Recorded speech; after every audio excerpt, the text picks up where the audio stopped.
Hello everyone, welcome to another YouTube video. I hope everyone is well. ये YouTube video बहुत time बाद आ रही है और इस बार मेरे पास एक ठीक ठाक वजह है। जो लोग मेरे को इंस्टाग्राम पे फॉलो करते हैं उन्हें पता है मैंने रिसेंटली कुछ लाइफस्टाइल चेंजेस करे हैं, अपना ट्रेनिंग स्टाइल पूरा चेंज कर दिया है। मैं अब एमएमए की ट्रेनिंग ज़्यादा करता हूँ। क्यों कर रहा हूँ, क्या वजह है, बहुत लोग जानना चाहते हैं। कैसे ट्रेन करता हूँ, कैसे अपनी वेट ट्रेनिंग और एमएमए की ट्रेनिंग मैनेज करता हूँ, ये सब मैं कमिंग वीडियोज़ में बताऊँगा। आप लोग अपनी ट्रेनिंग भी दिखाऊँगा। लेकिन अभी इस वीडियो में, जैसा कि थंबनेल में आप लोगों ने देख लिया होगा, हम बात करेंगे do genetics matter and if they do by how much. कितना मैटर करते हैं जेनेटिक्स। और ये बहुत ही रॉ सिंपल वीडियो होगी। हमेशा की तरह मैं टू द पॉइंट बात करूंगा और आप लोगों को फैक्चुअल इंफॉर्मेशन दूंगा चीज़ों के बारे में, जो चीज़ें फैक्चुअली करेक्ट हैं। कुछ चीज़ें हो सकता है लोगों को थोड़ी बुरी लगे या डिमोटिवेटिंग लगे, पर यही सच्चाई है। तो वीडियो को बहुत रॉ सिंपल रखेंगे। मैंने स्टार्ट करी और मैं सिर्फ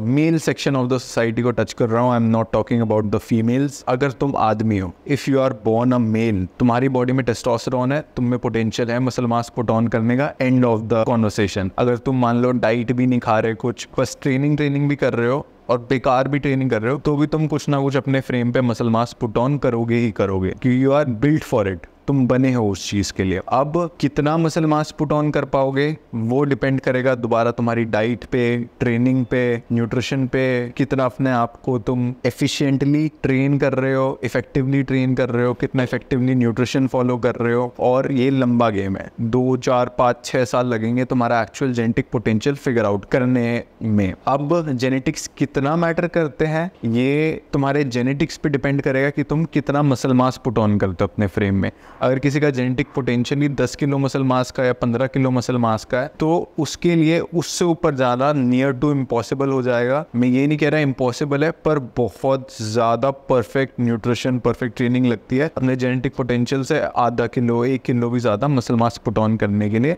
और वो भी बहुत ज़्यादा नहीं कर सकते तुम। अगर तुम्हारा 15 किलो का पोटेंशियल है, तुम ज़्यादा से ज़्यादा 2 किलो कर लोगे, या ज़्यादा से ज़्यादा 8-9 साल की ट्रेनिंग के बाद 3 किलो 4 किलो कर लोगे। और दैट इज़ द रियलिटी। लेकिन don't let this demotivate you. अगर तुम एक लड़की हो, तुम्हारा गोल बस ये है कि you want to look better than you are looking right now, तो तुम्हें बस ट्रेनिंग स्टार्ट करनी है, न्यूट्रिशन स्टार्ट करना है अपना। तुम इवेंचुअली मसल मास बिल्ड करोगे अपने फ्रेम में। उसके बाद अगर तुम्हें लीन होना है, श्रेड होना है, तो वो सारा कैलोरीज का गेम है। तुम कैलोरीज को कैसे अपना मैनिपुलेट करते हो, कैसे अपना कार्डियो को मैनिपुलेट करते हो, तो सारा उसका गेम है। अब अगर हम एक थर्ड टॉपिक के बारे में बात करें, अगर तुम्हारे मान लो प्रोफेशनल गोल्स हैं कि तुम्हें पावर लिफ्टिंग करनी है प्रोफेशनली, बॉडी बिल्डिंग करनी है प्रोफेशनली, तो भाई genetics is the backbone of it. क्योंकि अगर मान लो 2 बंदे हैं, अब पहले बॉडी बिल्डिंग की बात करते हैं। एक बंदा है जिसका पोटेंशियल है 15 kilo naturally muscle mass put on करने का, और एक का है 10 kilo muscle mass put on करने का नेचुरली। तो अब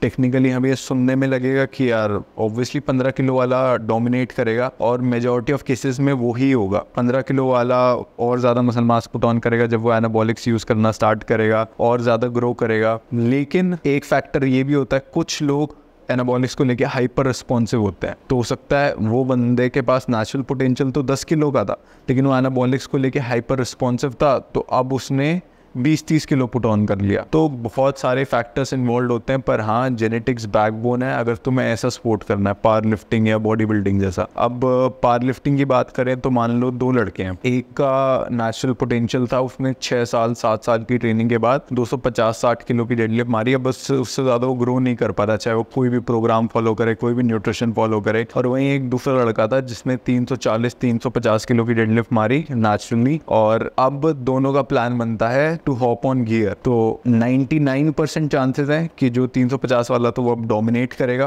पूरे गेम में कमिंग ईयर्स में। लेकिन वही दोबारा वो चीज़ भी हो सकती है, जो पहले वाला बंदा है वो हाइपर रिस्पॉन्सिव हो और वो उसे खा जाए। पर हाँ 100 बात की एक बात यह है, दोनों ही गेम में जेनेटिक्स बैकबोन है। अगर तुम्हारे पास जेनेटिक्स हैं उस गेम में डोमिनेट करने के लिए, तो तुम डोमिनेट करोगे। अगर नहीं है तो 2 लोग same amount of hard work, same amount of dieting, मेहनत सब करेंगे, लेकिन जिसके पास जेनेटिक एडवांटेज है वो हमेशा जीतेगा। अब मेरा सवाल लोगों से ये है कि तुम ऐसा स्पोर्ट ही क्यों खेलना है जिसमें you are born a certain way. अब मैं पैदा हुआ हूँ एक पावर लिफ्टिंग में एडवांटेज के साथ, तो तुम ऐसा स्पोर्ट ही क्यों खेलना है। अब इमेजिन करो और स्पोर्ट्स है, cricket, badminton, MMA, martial arts, क्या कहते हैं, एंडलेस लिस्ट है यार। जिस भी स्पोर्ट में स्किल्स इन्वॉल्व होंगे उसमें मैटर करेगा तुम्हारा endurance, stamina, agility, explosiveness, skill set, numerous factors है जिन्हें तुम मेहनत करके बिल्डअप कर सकते हो। अब एक बॉक्सिंग का मैच हो रहा है, डजेंट मैटर दो लोग हैं किसके पास क्या मसल मास पुट ऑन करने का जेनेटिक्स है, मसल्स डोंट विन फाइट्स। अगर तुमने ज़्यादा मेहनत कर रखी है, तुम ज़्यादा प्रिपेयर्ड हो उस फाइट के लिए, तो तुम दूसरे वाले बंदे को खा जाओगे। तो that is what I think and I feel. I don't want to demotivate anyone कि भाई कोई यूँ सोच के जिम ही छोड़ दे कि भाई मेरे पास तो पोटेंशियल ही नहीं है इस चीज़ के लिए इसे करने का। करो, मेहनत करो, अपना 100% दो, पर हाँ लॉन्ग रन में मेरे हिसाब से स्मार्टर डिसीजन ये रहेगा, तुम फिगर आउट करो तुम्हारे पास जेनेटिक एडवांटेज किस चीज़ का। जैसे बहुत लोग के पास पढ़ाई का भी जेनेटिक एडवांटेज होता है, किसी के पास कोई जेनेटिकली मान लो गिफ्टेड है और स्किल्ड है स्टॉक्स के लिए, ट्रेडिंग के लिए, वो उसमें बहुत अच्छा करता है। तो ज़रूरी नहीं है ना कि तुम्हें क्या कहते हैं कोई एक ऐसी चीज़ पकड़नी है जिसमें तुम्हारे पास जेनेटिक एडवांटेज नहीं है, या एक तुम बने ही नहीं उस चीज़ के लिए फिर भी तुम ज़बरदस्ती वो कर रहे हो। देखो अगर तुम्हें टॉप ऑफ द गेम जाना है, किसी भी चीज़ में बेस्ट बनना है इन द वर्ल्ड, तो स्मार्टर अप्रोच यही है, फिगर आउट कि तुम्हारे पास किस चीज़ का एक जेनेटिक एडवांटेज है, उसे करने में तुम्हें कितना ज़्यादा मज़ा आता है, फिर उसमें मेहनत करो, उसमें दिन रात एक करो और become the best in the world. तो that is what I think. Also अगर मसल देश से कुछ लो तो consider using my code Ishan MB। This is the whey protein that I am using right now. ISO 0 strawberry flavour. मेरी expectation से काफ़ी अच्छा टेस्ट था, मेरे ख्याल में best strawberry flavour that I have ever use. नहीं तो और स्ट्रॉबेरी फ्लेवर्स का टेस्ट कफ सिरप जैसा होता है, इसका काफ़ी सही था, हालांकि मैं एक्सपेक्ट नहीं कर रहा था।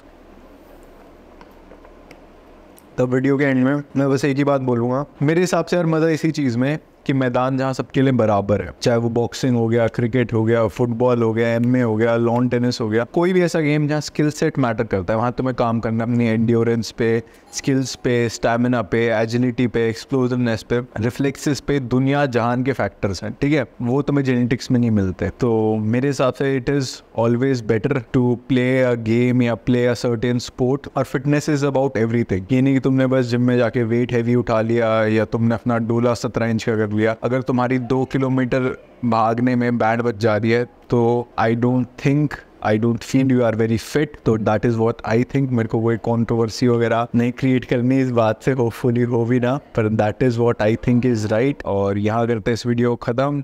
Ishan Thakur signing of.